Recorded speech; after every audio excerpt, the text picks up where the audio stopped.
Graham Smith from the Pharmaceutical Society. I'm just curious, looking at your schedules, long-term conditions in Schedule 3B, when we negotiated CPSA 12, long-term conditions were supposed to formalise what every good pharmacist in the country was meant to be doing, and suddenly it's optional. And I'm sorry, I don't get it.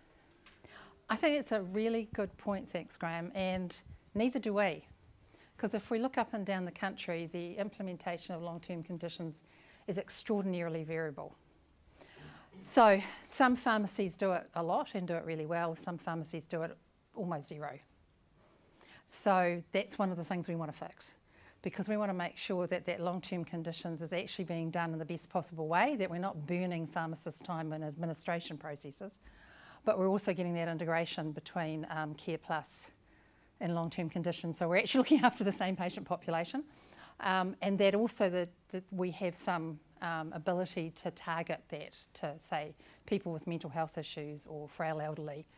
At the moment, not only can we not say this is the priority population in our local community, and by we I mean the collective we, as opposed to the DHB we, or the royal we, nor can we be sure that we will get implementation, and that's what part of our problem is. Having read all of the documents you put up, I guess the new contract takes care of that when it talks about making sure that all of the elements of your contract comply with the Code of Ethics and Best Practice Practice. I guess I'm assuming that you're taking care of it that way, rather than saying the LTC embodies what all the pharmacists should be doing. The other way, you're right, that's part of how we're taking care of it. The other way we're taking care of it is the new investments going into Schedule 2.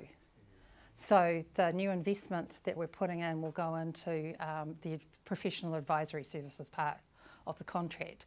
So that's partly to recognise what you're talking about, that actually that piece of the work should be core pharmacist services. Richard Townley, Pharmaceutical Society. Just a couple of things on reading through the docs. The annual review of an Evergreen contract, are you able to expand on what you see that might contain? Is that reviewing services and funding, or yes.